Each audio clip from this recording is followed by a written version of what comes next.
Ndikulandileni abale okondedwa kuli lingaliro la mawa wa lero, mawa wa pa 13 October 2022. Okondedwa, mawa wa lero tipitirizabe kuphunzira mawu a Mulungu pamutu omwe uja onena kuti kodi chintima cha usatana chipose apa kuti wena atakuchitaniza bwino inu nkuwabwezera chipongwe. Kodi ufiti sumenewu nanga owapatsa banthu chiyembekezo chimene mumadziwa kuti simungachite. Kodi kupemphera ako kuli pati ngati mukukangalika ndi kukhaulitsa mizimu ya wanthu osalakwa. Koma tudziwano okondedwa kuti kuli mawa. Okondedwa, mawa wa lero ndi phunziro namba 9 limene likuchokera pa Yeremiya chapter number 8 ndime yake ya namba 4 mpaka ndime ya namba 12. Mawu a Mulungu muchichewa cha lero akuti, tsono wauza anthuwa, Yehova akuti, kodi anthu akagwa sangadzukenso? Munthu akasokera kodi sangathe kubwereranso? Chifukwa chiyani nanga anthu awa akupitirirabe kuchimwa osabwerera? Chifukwa chiyani Yerusalemu akubwerera m'mbuyo, iwo akangamira chinyengo akukana kubwerera? Ine ndinatchera khutu kumvetsera, koma iwo sanayankhulepo zoona. Palibe woyipa amene analapapo zoyipa zake nkumati, ine ndachita chiyani? Aliyense akutsatira njira yake ngati akavalo othamangira nkhondo. Mbalame yocheroka kowa ija imadziwa nthawi yake mlengalenga, koma nkhunda namzeze ndi chingalu zimadziwa nthawi yonyamukira ulendo. Koma anthu anga sadziwa malamulo a Yehova. Inu mukunena bwanji kuti ndife anzeru ndipo timasunga malamulo a Yehova? Koma ndi alembi anu amene akulemba zabodza. Anthu anzeru achita manyazi, athedwa nzeru ndipo agwidwa.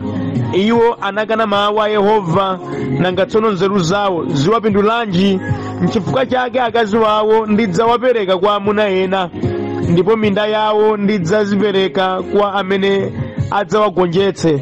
Kuyambira wamng'ono mpaka wamkulu onse ali ndi khalidwe lofuna kupeza chuma mwakuba. Aneneri pamodzi ndi ansembe omwe onse amachita zachinyengo.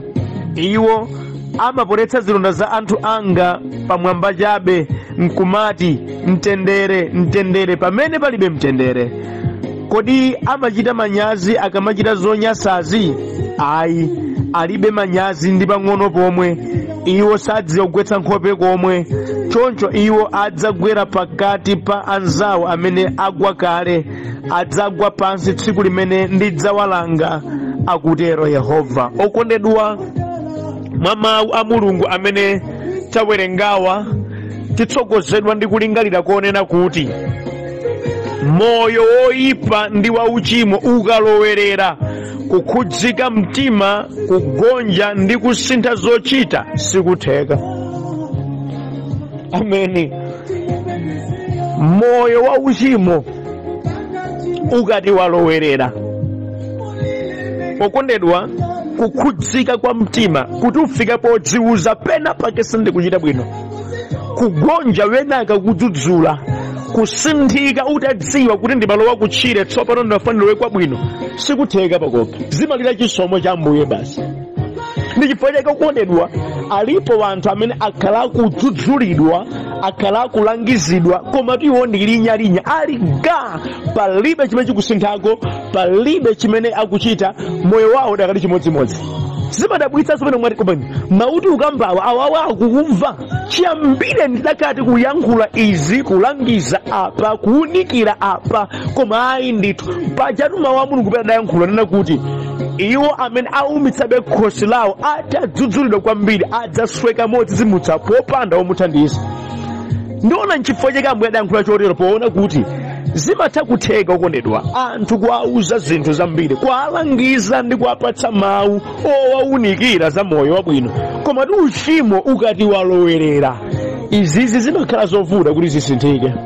Ndikuyankhula ndi wena pano amene akhala akudzudzulidwa kwambiri, uku ndi uko anthu akhala akukamba nawo, kumachita kumva kuti mawu akambawo atu akamba za ine, ulangizi uwu ubwera kwa ine. Iwe sonkumadziwa kuti ndiuchitazi sindikukhoza, koma ayi ndithu osakhudzika mtima, ayi ndithu osagonja, ayi ndithu osasintha zochita. ngati inunso zikuchitikani zimene ndakamba pano pazi ndi chionetsero chapoyera kunena kuti uchimo mwa inu wamera mizu. Kusakhudzikako musamakunyadire ndi chitsimikizo kuti Satana watenga umwini mu mtima mwanu, wakhala landilodi mu mtima mwanu tsopano. Chifukwa simukukhudzika lopang'ono. Mose muja moti zokamba zonsezi madandaulo onsewa palibe ulo chimodzi mukuchiona kuti mukhoza kusinthako. Moti zoona misonzi yonseyi, kututsidwa konseko, kukalipidwa konseko, inu muli gaga ngati fupa. Ayi ndi chionetsero kuti diabulosi watenga ulamuliro wonse wa maganizo wanu ndi moyo wanu wonse. Ichi dziwani, andikusinthika tsono kumakhala kovuta kwambiri zedi. Okondedwa tandimvani, zoyipa ndi zolakwa zimaoneka ngati zabwino ndi zanzeru m'maso mwa anthu amene Satana watenga ulamuliro moyo mwawo. N'chifukwa chake sabwerera mbuyo ndi kulapa ndi kukonza cholakwa chawo ayi.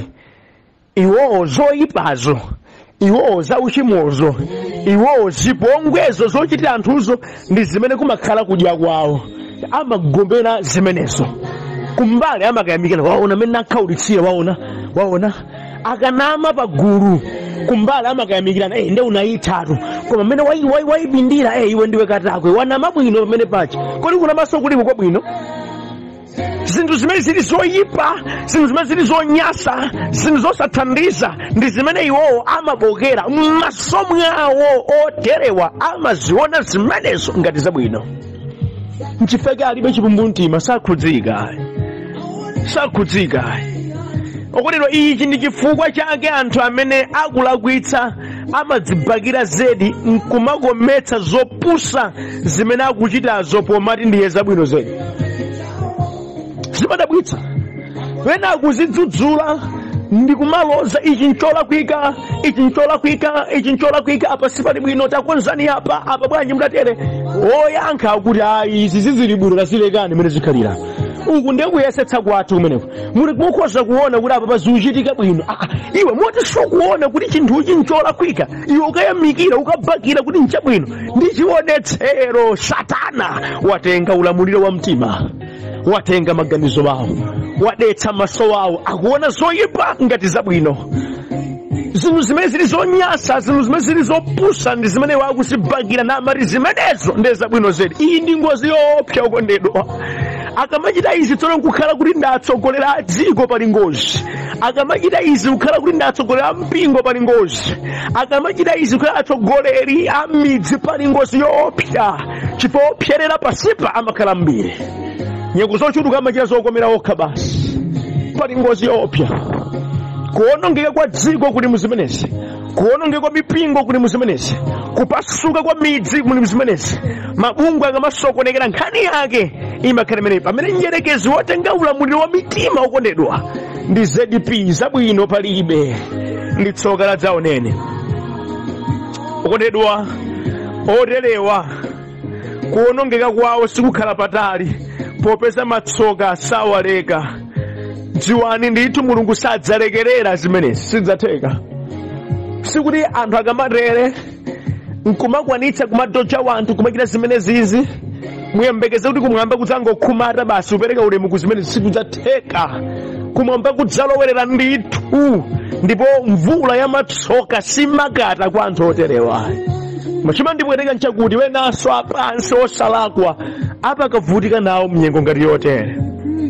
Tatimvetsani okondedwa, kuvomera cholakwa nkukonza vutolo kumabwezako mkwiyo wa Mulungu. Nchifukwa nkofunika kumadzudzulika ndi kumalapa ndi kuyamba kukonza. Osamangonenaso mpaka mwayi, koma zizioneka mu ntchito kuti zedi anamva izi, atamva izi achita ichi, ndipo kusintha kwaoneka. Aliponso anthu ena okondedwa amene amati akadzudzulika, akalangizidwa, amavomera msanga pamene mumtima mwawo atakana mokanitsitsa. Chizino choti awawo akana nchakuti sachitapo kalikonse, ndipo sasinthanso zimene mwauzazo mpamene amongezera moto kuzichita mwachikuwawe. Mavuto amenewa akhala nachitika pakati pa ana a anthu, ndipo izi ndi zimene sikulosola matsoka ali chete.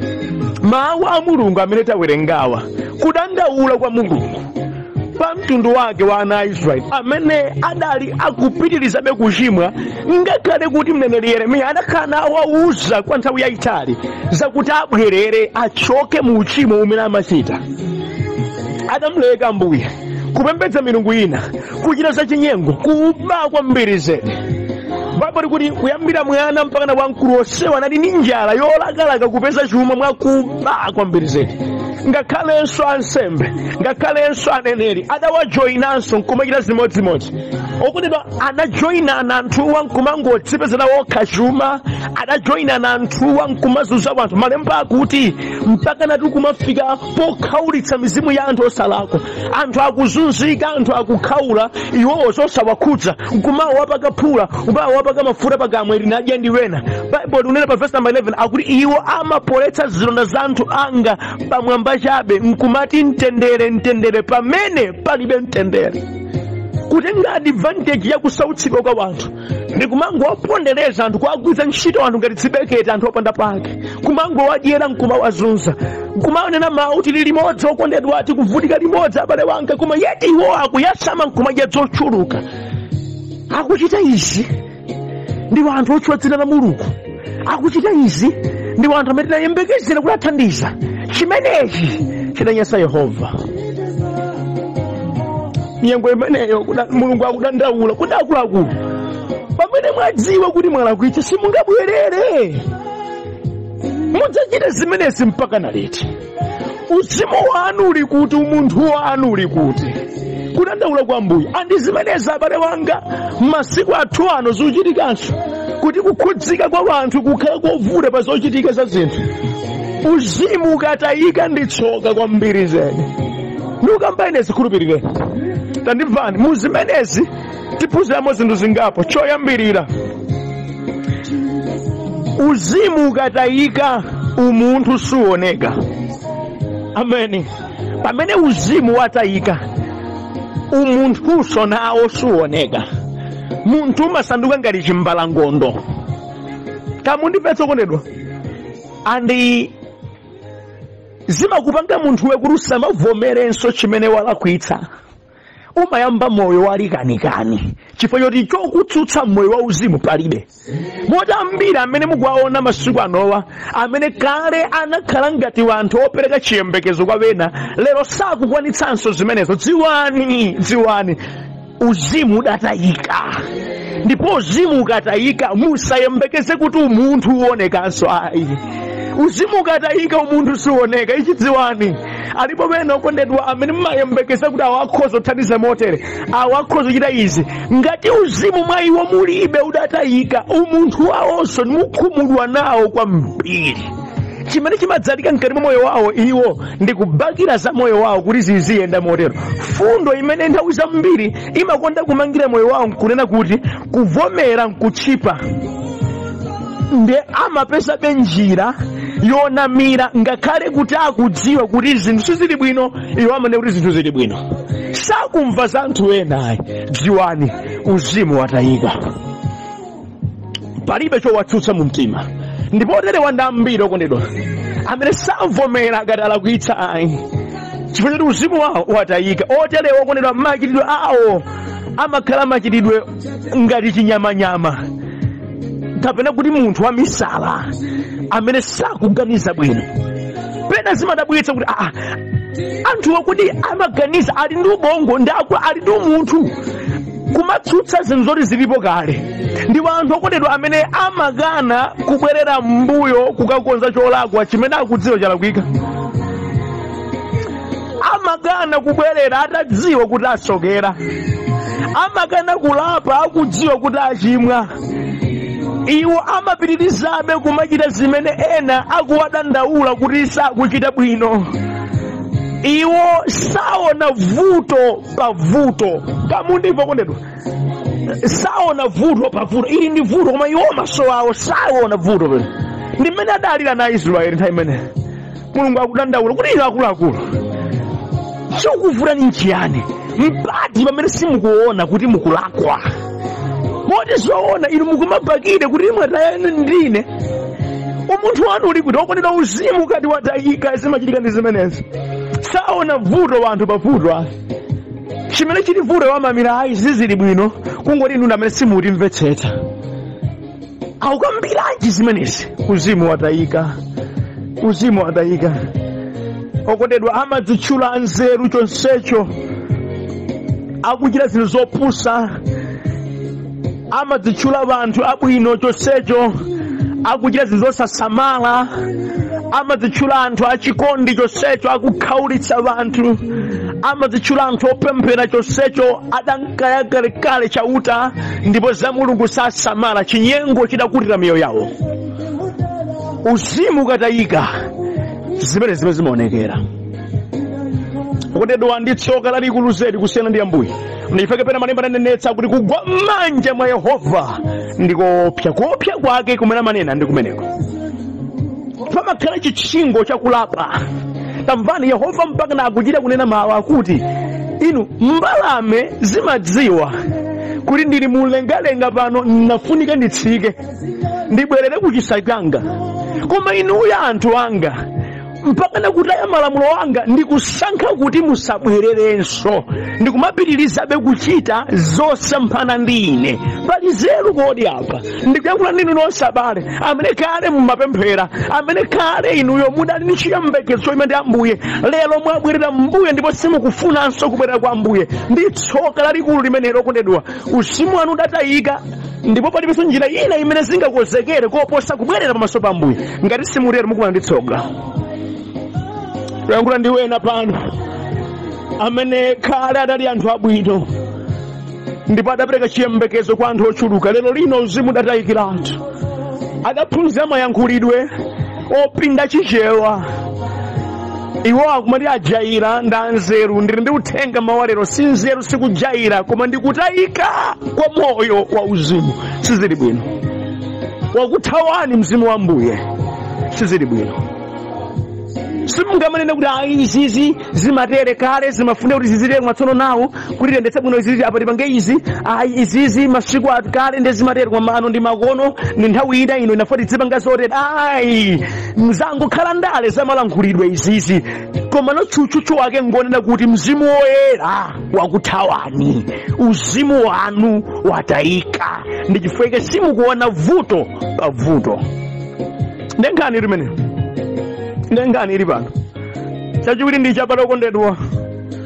Uzimu ukatayika, manyazi saoneka, kukhudzika mtima umakhala kuti kulibe. Uzimu ukati watayika, amakamba zomwezo lero mawa ndi kusintha. Uzimu ukatayika okondedwa, amaoneka wa uzimu lero mawa nkunja thereto. Nchimene Ambuye akudandaula. Nkhope zawo zukanika nkugwa komwe, kutsutsika palibe, manyazi pa zopusa zopanda pake zimene akuchita alibe nkomwe okondedwa. Amangochirika ngati chiweto kuti kumene mwati uyu ndi munthu kapena chiweto. Simoti sangachite manyazi ndi mmene zililimu, mmene akuonekera, mmene akuyankhulira, mmene zikuchita modanga mabakire zoterezi. Awo kodi umunthu wawo udapita kuti? Okondedwa, uzimu ukatayika, nkhani yake makhala mene manyazi kumakhala kuti kulibe. Chipumbumtima sichipezeka kuti akhoza kutsutsika ayi. Chiyamiko kuti akhozanso kuyamikirako wena amene akuwapatsa mawu anzeru, akuwaunikira ayi. Kwako makhala kunyoza ndi kusasamala. Akhale m'busa woyankhula zimenezo okondedwa, kuwalangiza kwa anthu ena kumati kumusayiza ndiwe mbuli, iwe umphawi ndi umene ukupangitsa zimenezi. Zambiri zokamba sangaone chabwino chobwera moyo wawo. Ayi ndithu. Chisamaliro pa zinthu zothandiza sichikhalapo. Uzimu ukatayika, chisamaliro cha zinthu zimene zikhoza kuthandiza ayi sichikhalapo. Kaya limakhala chani, mwadala kaya ndi chani, amakaluma socha chowadyetsa. Zinthu zimene zinakawathandiza moyo mwawo ndi zimenenso iwo amalimbana nazo. Dziwani uzimu watayika. Anthu amakhala ngati ziweto zopanda mzimu. Amaraya ngakhale nza Mulungu zomwe kutaya.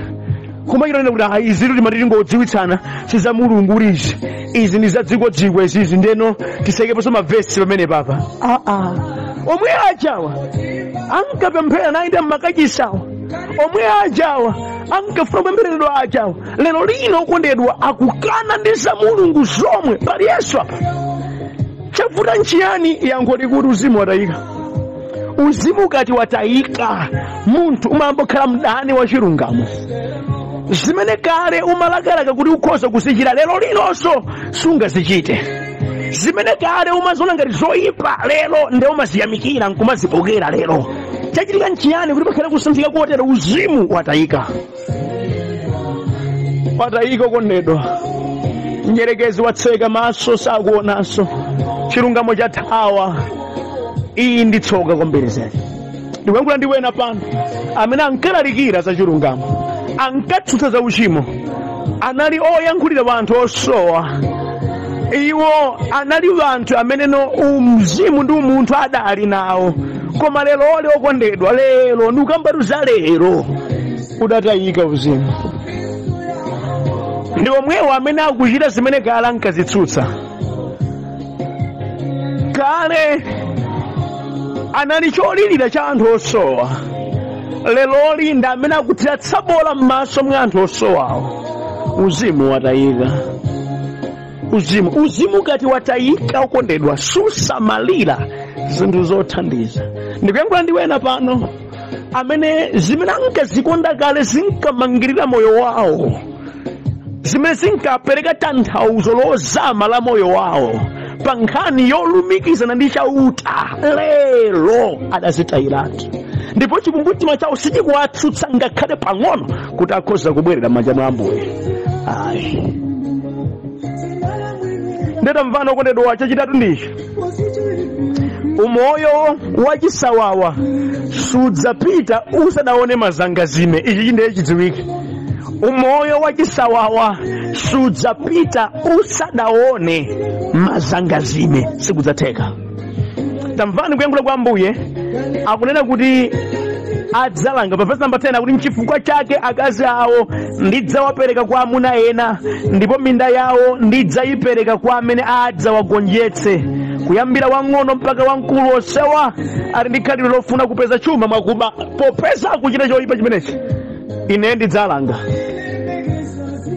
Mulungu akutsindika moyo wotere wotaya za uzimu sudzapita osaona mazangazime.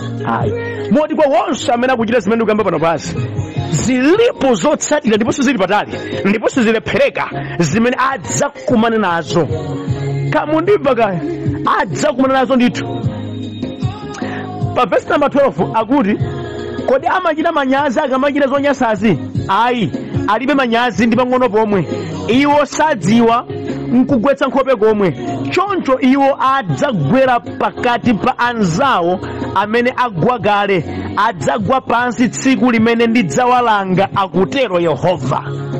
Akutsindika kuchita kubwereza kuti adzalanga ndithu zimenezi. Sizidzapita izizi khalidwe muchitali, silidzapita limeneli osaona mazangazime yake. Sikudzatheka.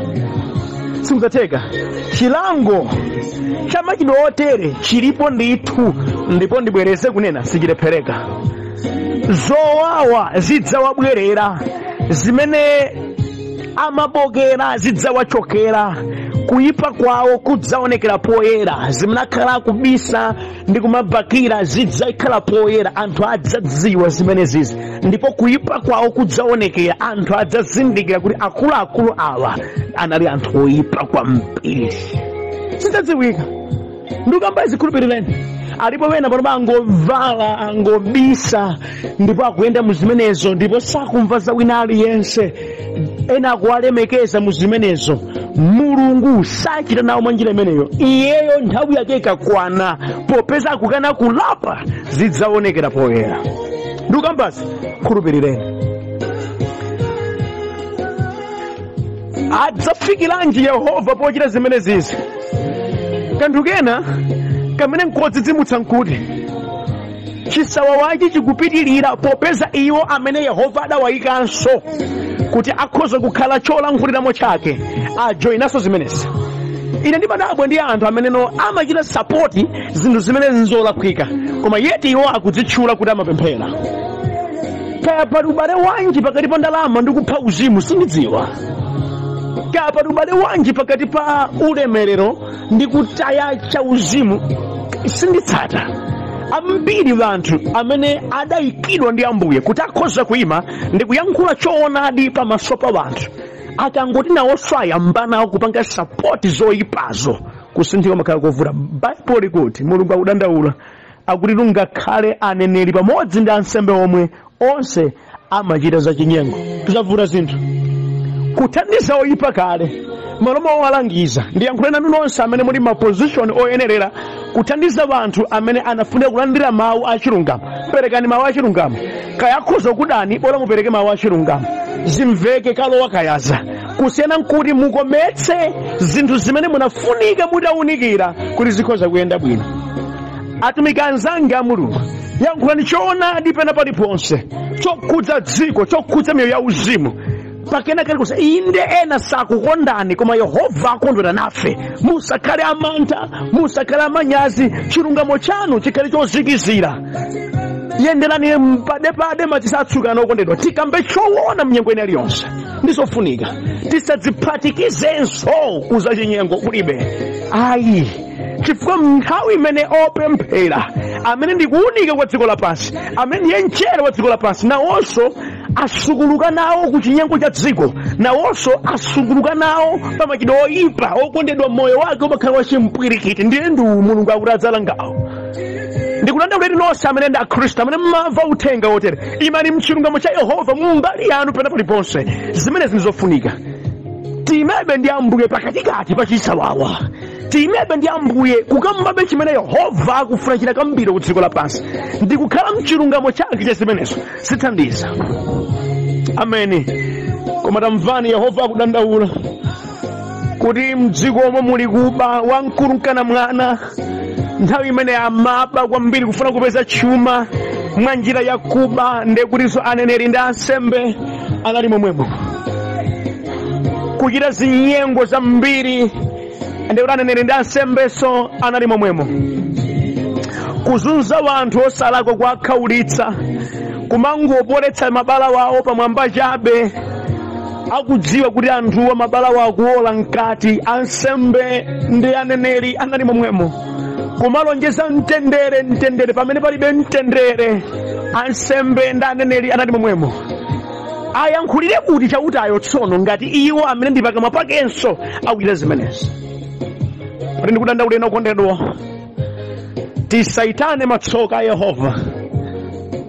Tiyeni tigonje pamene talakwitsa, tikambe choonadi moyenera kutero. Tiyeni tibwerere pamaso pa Mulungu okondedwa. Ngati uzimu unatayika, tiyeni tigonje ndi kulapa. Tichite manyazi ndi uchimo, tichite manyazi ndi mabodza takhati kuyankhula, tichite manyazi ndi kupusitsa wanthu omwe takhati kuchita, tichite manyazi ndi nkhanza zimene zachitika kuchitira anthu ena osalakwa, tichite manyazi okondedwa ndi zipongwe zimene zachitidwa kwa wanthu osafuna kuchita zipongwe ndi kulapa. Ngwabwino kulapa kusiyana ndi kupitirizabe uchimo, chifukwa kulapa ndi kumene kumabweretsa mkwiyo wa Yehova ndi kulandiridwanso maso pake, ndipo madalitso a Mulungu amabwera pa moyo yathu. Simuluza kana kalikonse mukagonja, simuluza kana kalikonse mukalapa, simuluza kana kalikonse mukayamba kuyenda ndi chilungamo, simuluza kana kalikonse mukavomera kulakwa okondedwa. Tivomera apo pana kuika koma tiyesetsa tichita motere, koma ndiyesetsa ndipanga izi, koma izi simulako atsogoleri anthu nonse akhristu nonse simulakwa kena kalikonse mukavomera kulakwa kwa mtima wanu ndi kubwereranso pamaso pa Mulungu. Bwanji muchita izi mwachangu musadawonongetse zochuluka. Takumbukani okondedwa, paja Yona pothawathawanso za Ambuye adakawonongetsa zambiri. Amakavomera inde kukachita chifuniro cha Ambuye, koma zambiri zidawonongeka chifukwa adachita izi mochedwa. Ndikudandaulireni pamene mwapeza kuti simukukhoza, simmachita bwino, gonjani zambiri zisadawonongeke. Yehova ndi wabwino, akhozanso kukulandirani. Ambuye wabwino amene amalandira olapa mtima alandirenso inu pamene mudzichepetse ndi kubweranso maso pake. Lingalirani zimenezi mtsiku la lero, ndipo Ambuye akudalitseni. Amen.